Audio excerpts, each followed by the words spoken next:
No. ¿Estamos listos? ¿Listos? Fabián. Sí. Hoy usted hablaba de la responsabilidad del Poder Ejecutivo en la investigación o en la aplicación del artículo 4.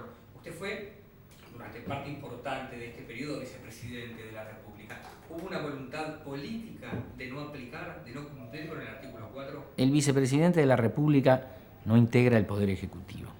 Es decir, que no tiene arte ni parte en esa situación. Pero nunca fue discutido ese problema en el seno del Partido Nacional, porque creo que durante el gobierno del doctor Lacalle hubo menos reclamos. Es una cosa curiosa. Se le exigió, mientras se discutía antes del plebiscito de la ley de caducidad, al primer gobierno del doctor Sanguinetti que cumpliera con el artículo 4. El doctor Sanguinetti, con la habilidad que lo caracteriza, supo zafarse por la tangente. Y durante el gobierno del doctor Lacalle, en general, los reclamos cesaron, las preocupaciones fueron otras. Pero ahora nuevamente, sobre todo en los aniversarios, en el mes que se cumple el doloroso aniversario del asesinato de Selmar Michelini y Héctor Gutiérrez Reis, vuelven periódicamente esos reclamos y otra vez en un gobierno del doctor Sanguinetti.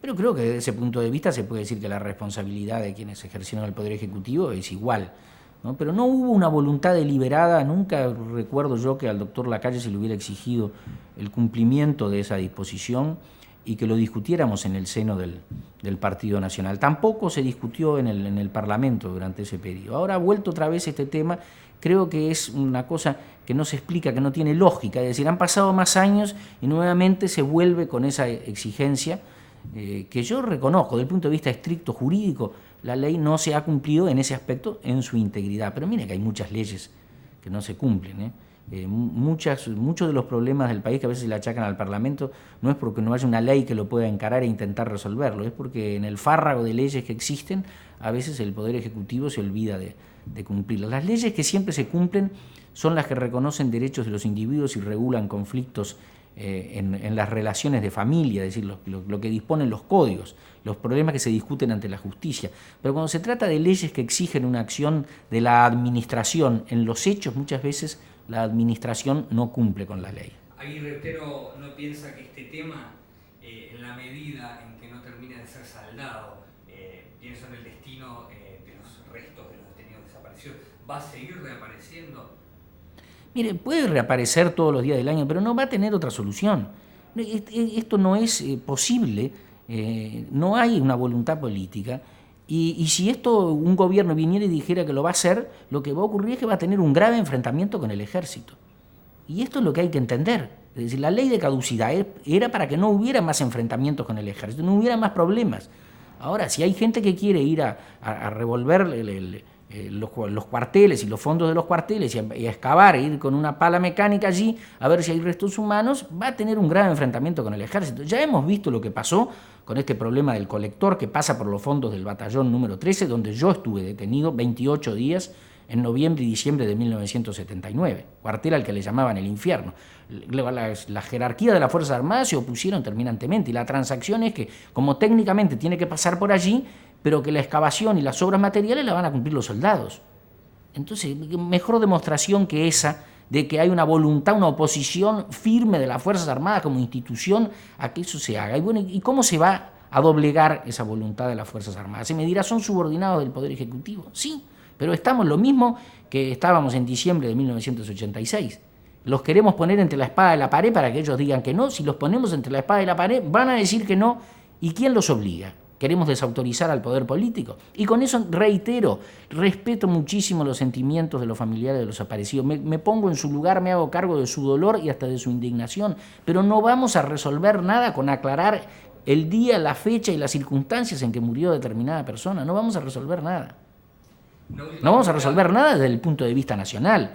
Resolveremos la interrogante del hijo o del padre de una persona que desapareció, de saber cómo fue que perdió la vida su hijo o su padre, lo cual es respetabilísimo desde el punto de vista humano. Pienso, si hubieran asesinado a mi hijo, a Gonzalito, si eso hubiera ocurrido, si él hubiera tenido edad en aquella época, si hubiera nacido, porque él nació en el año 89, mi dolor sería inmenso y mi indignación sería tremenda. Pero como puedo mirar con mayor objetividad, porque a mí lo que me pasó fue a mí y no fue una tragedia, yo no perdí la vida, digo que eso no arregla ni ese problema ni ningún otro problema. Una última pregunta para una respuesta bien breve. ¿En algún momento, después de aprobada y ratificada esta ley, pensó que se había equivocado? No, en ningún momento. En ningún momento pensé que me había equivocado. Me puedo equivocar en esto como en todo. El pronunciamiento del pueblo tampoco determina que yo tenía razón. No es un problema de quién tiene razón. Me puedo haber equivocado, pero creo que lo que ocurrió después demuestra que la solución era acertada. Ahora, admito que haya quien siga pensando que la solución no fue acertada. ¿Tenías alguna? Estamos grabando, ¿no? Sí, simplemente retomando el tema de los desaparecidos, hay un capítulo muy específico, que es el capítulo de los niños desaparecidos, que se supone, o que en muchos de los casos ya se han demostrado, que están vivos. Eso es otra cosa, porque están vivos.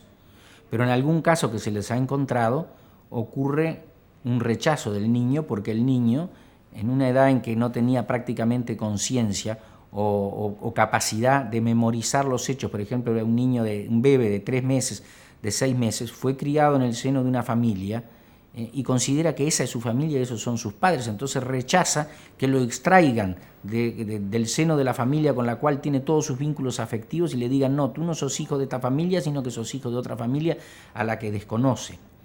Comprendo que si yo tuviera un hijo en esas situaciones y estuviera vivo, yo lo buscaría hasta el fin de mis días y trataría de que viniera a vivir conmigo y con su madre.